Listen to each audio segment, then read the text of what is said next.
Predicción: grupos radicales tomarán las armas para hacer justicia por su propia mano en Europa, Estados Unidos y Suramérica. Esto lo hablé la vez pasada en las profecías de las predicciones del 2019. Seguirán desarrollándose grupos en este momento con el problema de Irak, Siria y todo Oriente. No creo que vaya a haber una tercera guerra mundial porque no se ve claramente el objetivo, pero sí continuarán los ataques regionales fuertes. Seguirán las manifestaciones de violencia de grupos armados y de terroristas en el mundo, incluida Colombia. Protestas de violencia de grupos armados y de terroristas. Habrá un gran movimiento en el norte, sur, centro, Suramérica, Europa, Oriente, donde grupos radicales de derecha a izquierda y del centro buscarán desequilibrar a los gobiernos, provocando el desorden, la anarquía, pero esto no es fácil, porque hay gobiernos muy estructurados y organizados. Aún así se mantendrán los atentados, las manifestaciones y marchas, que no serán pacíficas ni cívicas. Lo que buscan con ellas es seguir generando pánico, terror en todas las sociedades del mundo. Ese es el propósito. Por otro lado, el problema de los grupos radicales islámicos y grupos de extrema derecha e izquierda en el mundo se van a hacer sentir. Hay que pedirle mucho a Dios por nuestra protección y que estas circunstancias no nos nublen el pensamiento y nos llenen de pánico. Todos sabemos que el miedo es un método para dominarnos. Bueno, esto lo dije en el 2019 y lo afirmé y lo expandí o lo agregué, lo amplié, esa es la palabra, lo amplié en el 2019. Esto sucedió gracias, entonces puso bueno, mire, cervecita, whisky, bueno la vaina, toca exponer la música del Pedro y el Escamoso y se prendió esta vaina. Bueno, lo vimos el año pasado. Estados Unidos, las Big Tech, como las tecnologías, esto lo hablamos en el inicio, en el primer en vivo que hablamos de la pandemia, afectaron y polarizaron y se cometieron muchas cosas, tanto en Estados Unidos como en Europa. Vimos cómo la izquierda y la derecha se manifestaron en Estados Unidos, en Europa también, aquí en Sudamérica, Colombia también. Van a seguir, se va a agudizar las cosas, porque esto es una bomba de tiempo que va a estallar en cualquier momento, porque hay muchos grupos se van a abrir, bueno, en política internacional se van a abrir muchos movimientos internacionales, ya no van a ser solo nacionales, sino internacionales, entre ellos los jóvenes, y eso es algo positivo, eso es algo muy bueno, porque eso va a impulsar a cambios de gobiernos, pero eso no es fácil. Sobre todo, los proyectos, porque son varios proyectos globalistas, quieren imponer su estatus, su proyección. Y eso vemos como en Estados Unidos ocurrió. Esto no lo puedo hablar más porque me pueden vetar me pueden quitar el canal o bueno, en fin, entonces me bloquean las políticas de YouTube. Pero, ¿qué les puedo decir? ¿Qué les puedo afirmar? También se van a organizar grupos a nivel mundial, póngame cuidado, de anarquía, de protestas, de marchas, de saqueos, de quema de lugares, de vandalismo, de anarquía. ¿Por qué? Porque quieren sembrar el caos, porque quieren sembrar el miedo, porque están cansados, podría utilizar ese término, saturados de todo lo que estamos viviendo. Entonces hay muchos que se les cruzan los cables y dicen, no, vamos aquí a matar un poco de gente, vamos a poner un poco de bombas, vamos a coger y vamos a destruir tantas cosas, porque tiene que haber un cambio. Entonces, por la buena no hay nada, entonces nos vamos a tirar las cosas. Más o menos ese es el raciocinio, esa es la forma de pensar de esta gente. Yo no soy partidario de ese cambio, para nada, de esa forma de implementar su libertad, su libre albedrío, pero sí tenemos que estar pendiente. En Estados Unidos se puede dar una guerra civil en el futuro y una tercera guerra mundial se puede dar, no ahorita, pero se puede dar. Ahí mismo lo dije, no se ve claro si se va a dar, no hay un objetivo claro para que sea una tercera guerra mundial, se los acabé de leer, pero ahorita ya hay más claridad y sí se puede dar. Entonces tenemos que orar para que eso no ocurra. Todas las predicciones, todos los mensajes de la Virgen, muchas cosas afirman y se ve, y la política, la geopolítica internacional, se ve que quieren entonces buscar esa forma. Entre esos los que están detrás de los gobiernos y los proyectos globalistas. Entonces tenemos que tener mucho cuidado. En Colombia va a seguir los grupos armados, los grupos de delincuencia, las ciudades, creo que más adelante hablo de eso, pero me voy a saltar un poquito. En la ciudad, Bogotá, va a seguir en la inseguridad, eso yo ya lo había dicho, y esto va a que la gente tome las personas se tomen la ley por su mano. Entonces yo les leía, grupos radicales tomarán las armas para hacer justicia por su propia mano. Entonces también gente que está cansada de que los roben, de que los atraquen, de que los extorsionen, esto se va a poner en algunos momentos, en algunos sectores, en algunos lados, pesado y difícil. Los carteles de la droga están cogiendo más fuerza. Los grupos divergentes de lo que era la guerrilla, llámese fulano o sutana, están volviéndose en armar, están volviéndose a coger nuevos territorios. Entonces esto se está poniendo feo a nivel mundial en Colombia.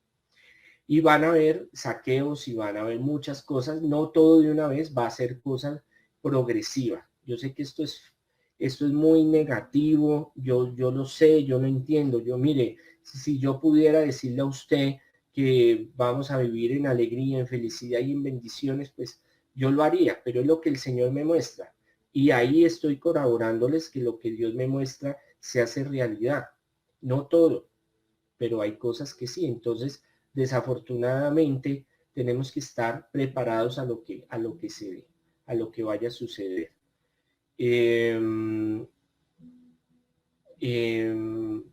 Es algo que les pido disculpas de que sea tan trágico, pero es que el ambiente no da para más, no le veo más. Pero van a haber momentos de alegría, felicidad y de paz también. Tampoco va a ser todo, en 2021 va a ser terrible y se va a acabar el mundo, no. Pero sí se proyecta a eso en el futuro, la tercera guerra mundial, y que no es que vaya a acabar con el mundo, y una guerra civil en Estados Unidos. Está muy, eso es que en los Estados Unidos no lo puedo tocar mucho acá, pero les prometo en el de Rumble, que lo voy a subir, que es otra plataforma para que pueda hablar más libremente y tranquilamente y no caminando sobre cáscara de huevos. Entonces tenemos que ser muy conscientes y la gente está cansada de estar encerrados. La gente está cansada de estar pasando hambre. La gente está cansada de pasar miseria. Esto no es desde la pandemia, esto ya venía antes, a nivel mundial, Europa, Estados Unidos. El año pasado se vieron muchas manifestaciones, este año se van a ver. ¿Por qué? Porque van a haber reprensiones de los gobiernos. Entonces la gente también no se va a quedar callada. Y bueno, esperemos en las manos del Señor, pero pues el panorama no es el mejor, tampoco es el más peor. Tengamos fe que Dios nos protege y que Dios nos ama, y con la oración, mire, el poder de la oración es grande, poderoso. Confiamos en la oración y pidamos al Señor que todo esto desaparezca, que no se dé, que muchas de estas cosas no se logren, sino que haya paz, armonía y felicidad entre todos. Irán versus Estados Unidos. Vamos a ver las evidencias, las notas. Son los aliados de la República Islámica en Oriente y en Medio Oriente. Ahí vemos cómo están ahí. Ahí vienen sus cositas por Irán, Irak. Hay que estar pendiente. BBC, 9 de enero del 2020. Crisis en Medio Oriente, tensión global por los recursos energéticos. Bueno, esta es una noticia muy buena que les recomiendo que la lean. Infobaes.com, 29 de febrero del 2020. ¿Cómo influye la pandemia en las grandes guerras del mundo? Entonces, ahí mira, lo de Siria, lo de Yemen, eso es muy importante. ¿Cómo quito esto? Allá. Para encontrar atención. Ay, perdóneme, yo cierro esto. Bueno, se me filtró ahí alguna cosita. El tiempo.com, 19 de mayo del 2020. Colombia aumenta las masacres en Colombia a pesar del acuerdo de paz. Yo les dije que iban a haber muchas muertes, que se iba a seguir la muerte de líderes sociales. Eso lo dije en las predicciones de enero. Y pues bueno, en 2020 fueron y van a seguir, porque detrás de eso hay varias cosas. Pero hasta, no llegamos todavía a esa noticia, más adelantico se las cuento, la leemos y la miramos. Night Times, 13 de septiembre del 2020, Ola Mundial de Protestas contra el Racismo y la Violencia Policial. Lo que vimos en Estados Unidos, que sí, en cierta forma sí, pero Antifa y todos estos iban también detrás de otras cosas, pero aquí no puedo hablar de ese tema, eso lo hablamos por el otro lado, por el correo de las brujas, decían. WD 6 de septiembre del 2020, el nuevo rostro de la protesta social en el mundo, estudiantes, maestros, feministas, minorías étnicas y desempleados son hoy los protagonistas. Entonces ahí vemos cómo las protestas se van manifestando. El problema no es la protesta, el problema es que algunos toman eso para otras cosas y fechorías. El tiempo.com, 28 de octubre del 2020. Trapos rojos y bloqueos, protestas por hambre en varias zonas del país. Vemos esa noticia, el tiempo.com, 15 de abril del 2020. Minidefensa asegura que se duplicarán las protestas sociales durante el actual gobierno. Complicado este gobierno. Infobaes, 5 de noviembre del 2020. Protestas en Colombia contra masacre de líderes sociales, gestión de la pandemia. Vienen sanciones fuertes de fuera a Colombia por eso. Y bueno, es que eso, y no solo pasa acá, eso pasa por muchos lugares. RFI.rf, 21 de octubre del 2020. Y hay unos anexos que yo hablo de las protestas en Colombia, eso está en el blogger o en la página del oráculo del señor de Guis, donde hablo sobre las protestas de Colombia, de lo que iba a venir y lo que sucedió después, protestas y manifestaciones 2020. Hay un video donde hablo sobre esas manifestaciones que se dan después. La escalada de violencia entre israelíes y palestinos de esta semana ya ha dejado al menos 53 muertos en la Franja de Gaza, varios de ellos niños, y otros 6 en Israel. Los palestinos fallecieron en Gaza víctimas de bombardeos como estos de las fuerzas militares de Israel, que respondían al lanzamiento de cohetes desde ese territorio. Según informó el ministro de Salud palestino, 14 de los muertos eran menores de edad y 6 de ellos murieron durante el mismo impacto. Según el ejército israelí, sus ataques consiguieron acabar con varios líderes militares de Hamás en Gaza, sin más especificaciones. Además, explicó que no va a aceptar críticas sobre su derecho y deber, dijo, de proteger a los ciudadanos de Israel. Los bombardeos se producen después de días de enfrentamientos en las calles de Jerusalén. Entre los desencadenantes de estos incidentes se incluyen amenazas de desalojar a los palestinos de sus hogares en el barrio de Sheikh Jarrah, en Jerusalén. A eso se sumó en las últimas semanas la dura vigilancia israelí de los palestinos durante el Ramadán, que culminó con el uso de gas pimienta y granadas aturdidoras dentro de la mezquita de Al-Aqsa, que es el lugar más sagrado para los musulmanes después de la Meca y Medina. Hamás emitió un ultimátum a Israel para que retirara sus fuerzas del complejo de Al-Aqsa y de Sheikh Jarrah, y luego disparó cohetes contra Jerusalén. A lo que el primer ministro israelí, Benjamin Netanyahu, contestó en Twitter que se había cruzado una línea roja y que Israel respondería con gran fuerza. El Consejo de Seguridad de la ONU ya está discutiendo esta crisis. Estos incidentes se producen en medio de llamados internacionales a rebajar las tensiones, en otro episodio de un conflicto que ya dura más de 70 años.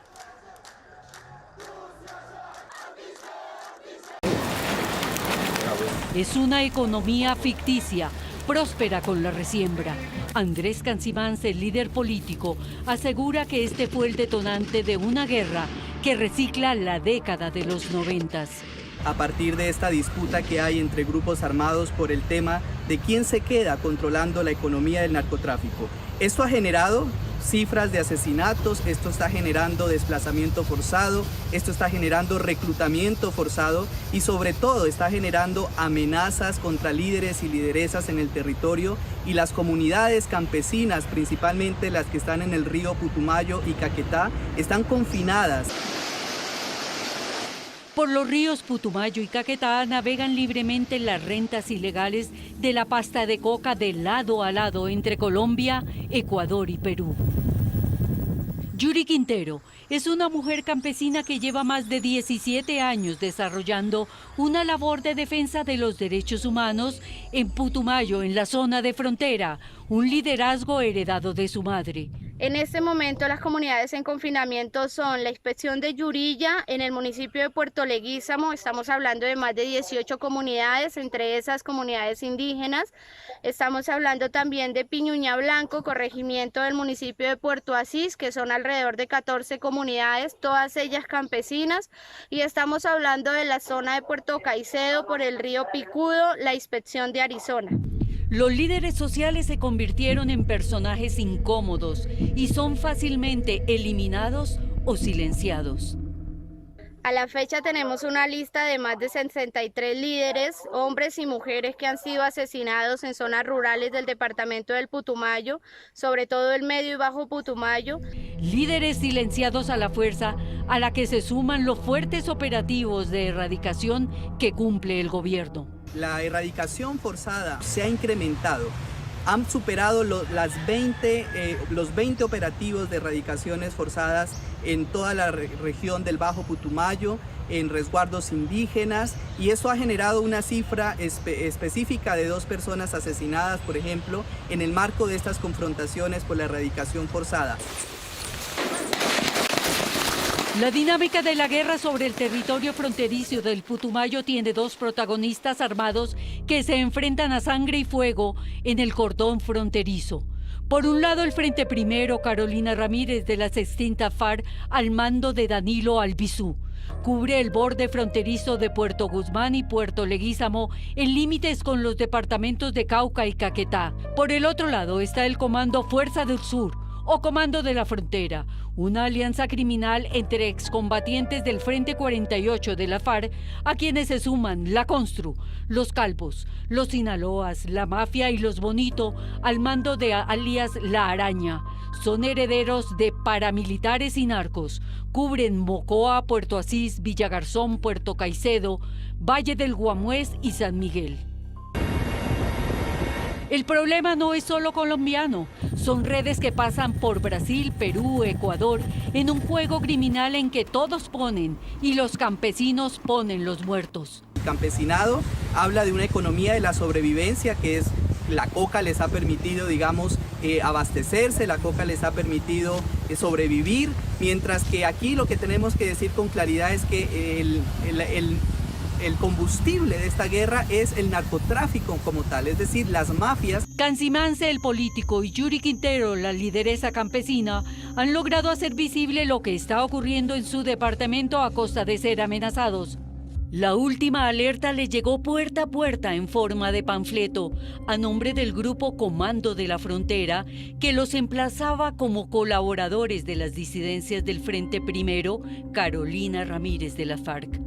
El pasado 9 de enero, el Grupo Gaula de la policía incautó más de 15.000 panfletos listos para ser repartidos entre la población. El pecado de los 2 líderes fue advertir y frustrar la incursión de este grupo criminal en la vereda Yurilla.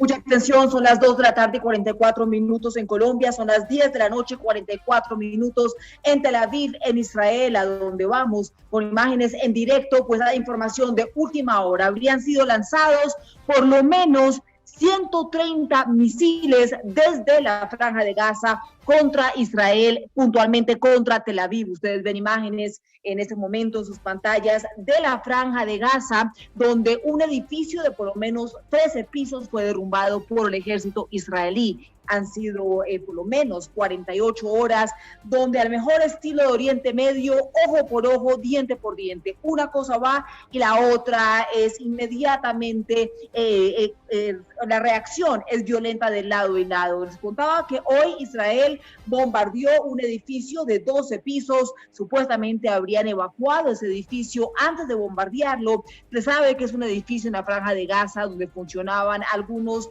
altos empleados, funcionarios de Hamás. Hamás es para los palestinos un partido político, para Israel y para la comunidad internacional un grupo terrorista. Bombardearon ese edificio después de 48 horas de tensión que han dejado por lo menos 30 muertos de lado y lado. Se está hablando de 28 muertos palestinos, 9 de ellos serían niños, y acaba de darse una tercera víctima civil israelí en Tel Aviv, después de que se bombardeara por parte del ejército de Israel ese edificio en Gaza. Por lo menos 130 misiles fueron lanzados contra Tel Aviv, disparando las alarmas en esa nación, alarmas que se escuchan a lo largo y ancho de todo Israel y que inmediatamente implican, y lo que significa es que las personas deben de buscar refugio. Por eso, en este momento hay cientos de miles de israelíes en sus refugios mientras continúan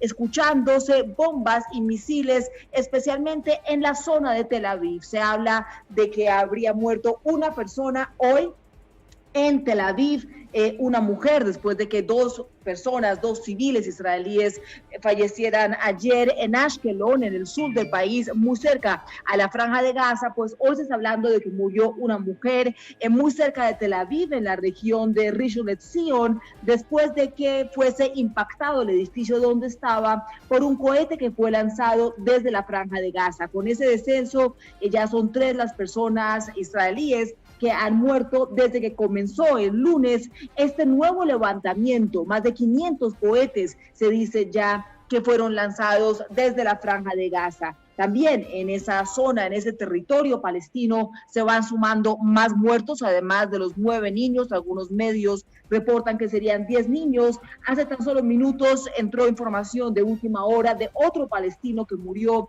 y otro herido esta noche, eso en Cisjordania, y por cuenta también de disparos por parte de fuerzas israelíes. La situación en Oriente Medio a esta hora es la peor que se haya vivido en esa zona del mundo desde el año 2014. La violencia comenzó desde el lunes y es el resultado de un cóctel de asuntos que habrían provocado este malestar mortal. Uno de ellos, la orden de evacuar a por lo menos 40 personas palestinas de un barrio palestino en la parte este de Jerusalén, y fue porque judíos ortodoxos compraron esa zona y obligando así a esta familia, a estas varias familias palestinas a tener que evacuar y que abandonar entonces los edificios en esa zona este de Jerusalén, que es una zona que ha estado bajo control de los palestinos de Jordania también y que se considera para ellos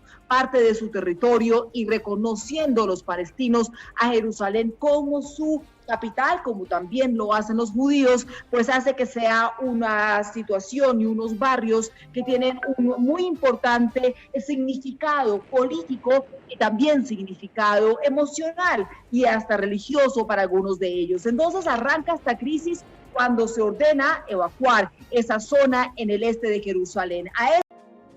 Y por si fuera poco, ahora está desarrollándose otro foco de conflicto. De acuerdo con imágenes satelitales cedidas a CNN por la compañía de tecnología espacial Maxar, habría una acumulación continua de bases militares, radares y armas rusas en el mar Ártico. Sí, en el área del mismísimo Polo Norte. Asimismo, la zona se habría transformado en central para las pruebas de los ingenios bélicos más sofisticados de Moscú. Resulta que por la crisis climática que vive el mundo, esa zona se está descongelando a un ritmo mucho más rápido de lo previsto. En el Departamento de Estado en Washington se habla de una transformación dramática. Todo esto puede ser clave, por un lado, para la seguridad de la costa norte de Rusia, y por otro, en un aspecto económico global central, pues esta ruta marítima del norte puede transformarse en una alternativa al mismo canal de Suez, del que hablábamos en el podcast anterior de Desafíos Globales, ya que esa ruta del norte podría acortar a la mitad muchos trayectos marítimos entre Asia y Europa, algo que podría significar una verdadera revolución para una parte importante de los transportes navales en el mundo, y la transformaría en enormemente apetitosa desde un punto de vista estratégico. Rusia querría influir a la hora de determinar quién y cómo navega por esa costa norte de su país. Lo que sí es que tampoco la OTAN, la Alianza Atlántica encabezada por Estados Unidos, se quedaría atrás, y se cree que también tiene ya una presencia militar muy significativa en ese mar Ártico, con bombarderos B-1 Lancer y hasta con submarinos sigilosos Seawolf. Factores estos que transforman en realmente imperiosa la necesidad de que cuanto antes estos países avancen hacia acuerdos que permitan bajar tensiones y limitar ese tipo de amenazas que acechan, de hecho, a nuestra civilización. ¿Hablamos de una nueva Guerra Fría? Ese es el temor. Hace ya 3 décadas pude sentir cómo iba desvaneciéndose la anterior Guerra Fría, con el fin del temido telón de acero. Sobre el terreno pude ser testigo de las esperanzas que despertó primero la caída del muro de Berlín y luego en Moscú, el fin de la Unión Soviética. Pero ahora la tensión vuelve a ser preocupante y las amenazas militares aún mayores si cabe. Y por último, sin cambiar demasiado de tema, finalizar con el personaje de la semana, quien sería el líder supremo de Irán, el ayatolá Ali Jamenei, quien esta semana autorizó mantener conversaciones en Viena para ver si es posible revivir el acuerdo nuclear de hace ya 6 años. Si cuando Donald Trump se retiró de este acuerdo se pensaba que esta República Islámica estaba a más de 1 año de la posibilidad de llegar a una bomba atómica, ahora en Washington se estima que ese periodo sería de tan solo 3 o 4 meses. Preocupante. Es por eso la urgencia de regresar a ese acuerdo, aunque por ahora las conversaciones entre Irán y Estados Unidos sean aún indirectas, pues la desconfianza es enorme.